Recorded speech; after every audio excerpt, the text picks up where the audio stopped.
Once upon a time, there was a tailor who was very brave but quite stupid. He lived alone in a small town and made and sold clothes all by himself. His business never did quite well, but he was happy, although sometimes he thought about leaving the town. After all, there were so few people here. There were more people in the big cities, so he would make more money there. One day, as he was sitting by his window and making a pair of trousers, an old lady walked past crying, "Jam! Fresh jam for sale! Come and get it! Delicious fresh jam!" The tailor, who had forgotten to eat that morning, suddenly felt hungry. What would be nicer, he said, than a lovely piece of bread with jam on it? So he went out to speak to the old lady. She had lots of kinds of jam: strawberry, raspberry, plum, pear, and even tomato. The tailor asked to try each and every one, and thought long and hard before saying, "I'll have half a jar of strawberry jam." "Half a jar?" said the old woman, suddenly looking unhappy. "You can't buy half a jar. They come in these jars full up. That's it." "Oh no, I don't need a whole jar. I'm only going to have one slice of bread after all." The old woman complained, but did what he wanted, putting half a jar of jam into a jar for him. "Here you go. Don't eat it all in one go," she said. "Thank you, kind lady," the tailor said. He ran home at once, pulled a loaf of bread out of his cupboard, and put some jam on it. "Ah, how beautiful," he said. "In fact, this bread and jam is so beautiful that I can't eat it right away." And anyway, didn't Mother always say that food tastes better after hard work? So he put the bread on a plate on the table and went back to the window to work. Every few minutes, he looked at the bread and felt hungrier and hungrier, looking forward to eating it very much. But then suddenly, some flies came in through the window, and the jam smelled so lovely and sweet that they went straight to the bread. "No!" cried the man. "That's my bread." He took a towel and waved it in the air, and the flies went away. When he put the towel down, he saw that he had hit and killed 7 flies. 7? They're fast little things, so killing even one fly is hard, and I killed 7 in one blow. I have to tell the world about this. And as he was a tailor, he knew the best way to do it. He took a belt and sewed on the words, 7 in one blow. There. Now I shall go out and show the world what I have done. He looked around the house for anything useful. All he found was an old cheese, so he put that in his pocket. As he left, he saw a bird caught in a bush in his garden, so he put that in his pocket as well. The brave little tailor walked out of town and up a hill and came across a horrible, mean-looking giant. The tailor waved and said, "Good day. I'm going on a journey to show the world what I've done." "I don't care what sad little humans do with their lives," said the giant. "Are you sure?" said the tailor. "Look." And he showed him his belt with the words, 7 in one blow. The giant gasped. 7 in one blow? That is a lot. I have only killed 3 in one blow myself." "All right then, let's see how strong you are," the giant said. He picked up a stone and squeezed it in his hands until water came out. "Your turn," he laughed. "That's easy," said the tailor. He pulled the old cheese out of his pocket and squeezed it so hard that some liquid came out. "What's next?" hummed the giant. He picked up a rock and threw it far away. "Good throw, but look, it landed on the ground. I can do better. I'll throw a stone so hard that it never touches the ground again." The tailor reached into his pocket, took out the bird, and threw it into the air. The bird, who was of course happy to be free, flew far away. The giant was going red now and said angrily, "Fine, you can throw, but let's see how well you can carry." He went over to a huge tree which had fallen down. "If you are so strong, help me carry this tree into the woods." "Of course," said the tailor. "You take the end with the roots. I will take all the branches and leaves, as that part is much bigger and heavier." But really, the tailor just sat on a branch, so that the giant carried all of the weight, and he got a nice, easy ride. As they went, the tailor sang songs and made jokes, and finally, the weight of the tree was too much for the giant, and he stopped and fell to the ground. "I give up," he said. The tailor jumped out of the tree and laughed. "I still have lots of energy. You are such a brave little man," the giant said. "So why don't you come stay the night in our cave? We giants would love to have someone so strong stay with us." The tailor said yes, and when they arrived at the cave, they found several giants sitting around the fire, eating whole sheep. The giant showed him a huge stone bed that was far too big for him and not at all comfortable. So, when the giant had left, he got off the bed and found a corner to sleep in. As soon as midnight struck, the giant got up, took a great iron stick, and hit the bed, breaking it in two. "That's the end of that annoying little man," he muttered, and went back to sleep. Early in the morning, the giants all went hunting and forgot about the tailor. The tailor woke up, found he was alone, and went back into the woods. On the way, he saw the giants coming back from the hunt, and when they saw him alive and smiling, they all thought he was coming to kill them and ran away shouting, "Hey, where are you going, friends?" "Oh, well, they weren't much fun anyway," the little tailor said. He walked all day and finally came to a great city and a castle. He walked right into the castle, but feeling very tired, he lay down in the garden and fell asleep. While he slept, various people came and saw him and read his belt, 7 in one blow. "My word," they said, "he is a true soldier. He must have come to serve the king." So they went and told the king about him. When the tailor woke up, he found a man standing right next to him. "The king asks you to join his army," he said, "since you are such a strong soldier." "Well, why not?" said the tailor. "That sounds like a wonderful idea. It was certainly a better job than being a tailor." So the tailor joined the army, but all the other soldiers were afraid of him. "What shall we do?" they said. "If we get into an argument with him, he'll kill us all in a few blows." One by one, the soldiers quit their jobs until the tailor was the only soldier left. And as you might expect, he was not a particularly good one either.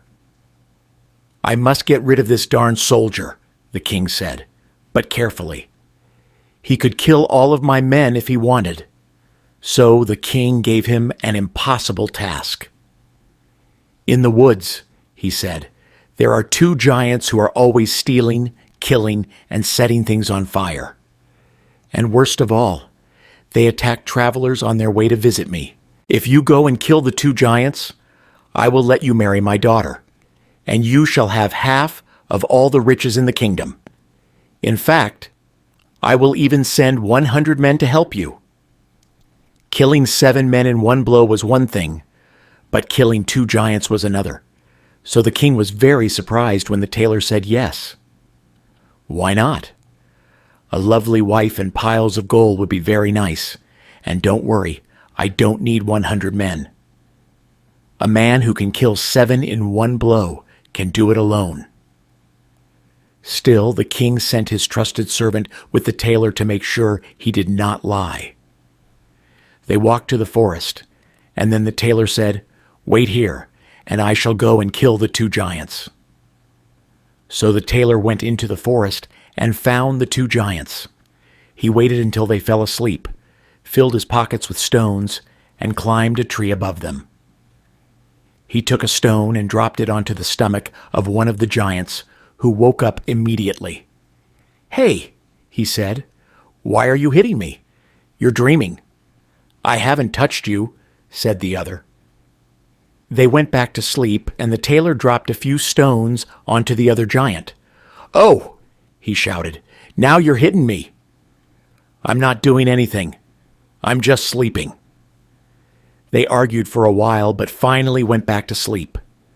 This time, the tailor took a nice heavy stone and threw it hard onto the stomach of the first giant.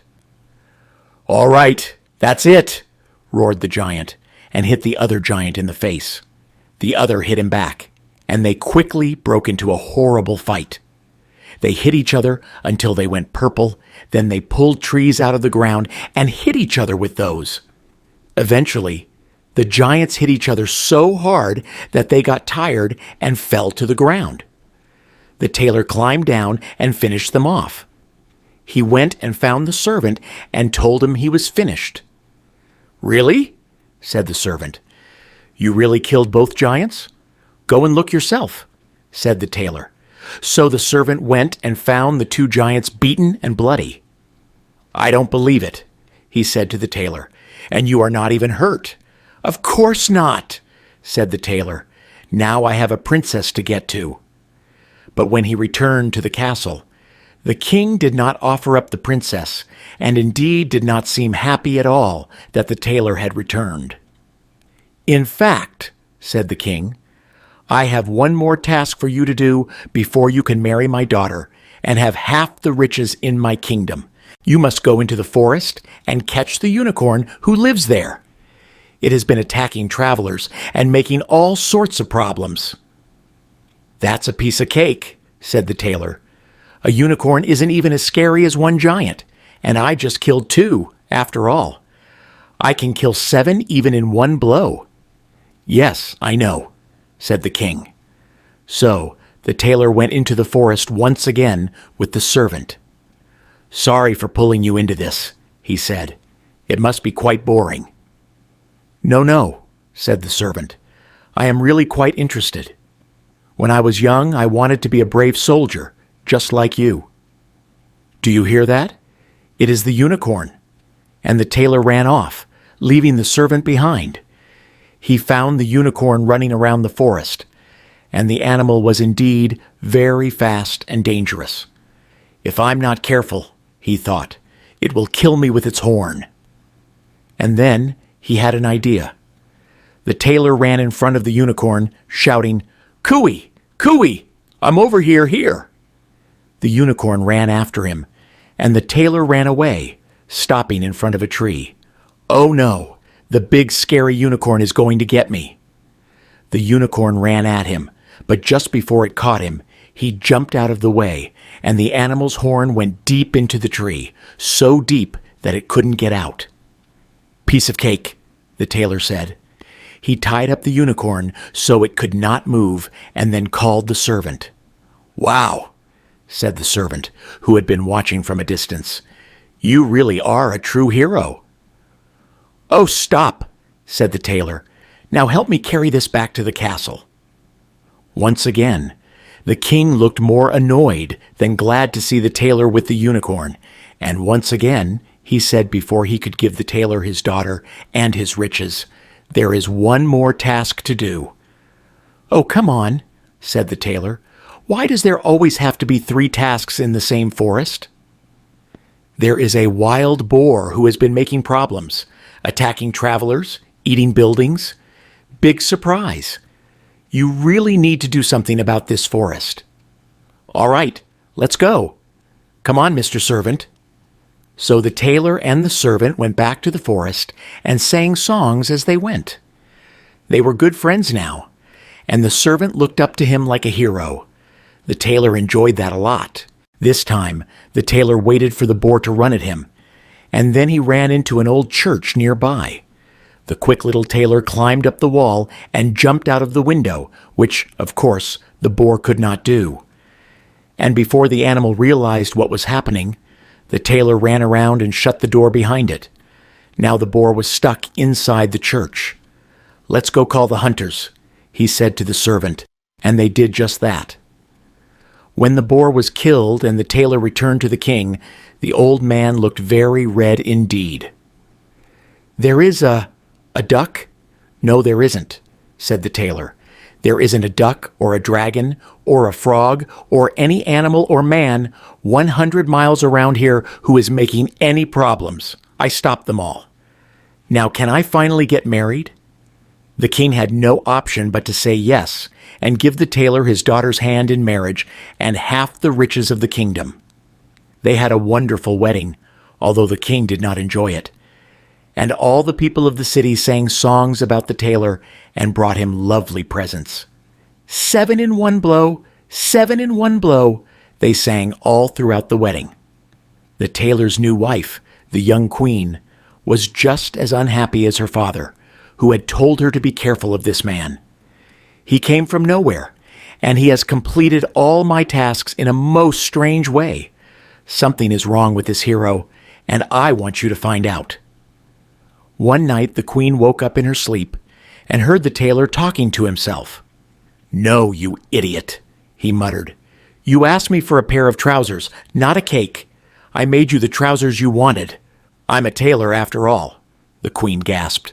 "But he is just a tailor," she thought, "and a common tailor was no good match for a queen."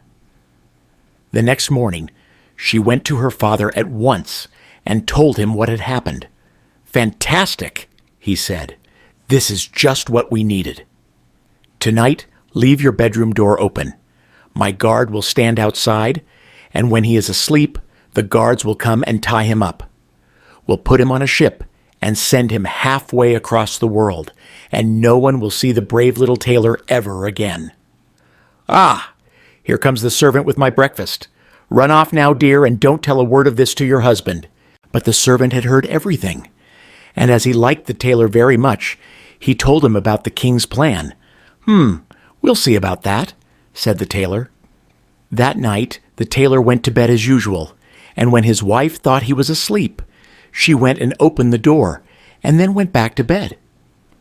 The little tailor, who was not at all asleep, said, "You asked me for a pair of trousers, not a cake. I made you the trousers you wanted. I'm a tailor after all. Don't lie to me. I have killed 7 men in one blow, killed 2 giants, and caught a unicorn and a wild boar. Do you really think I will be afraid of the men standing outside my room?" And when they heard the tailor say this, the guards felt very scared indeed and ran away. Nobody in the castle would ever attack him, and so the tailor remained a king as long as he lived.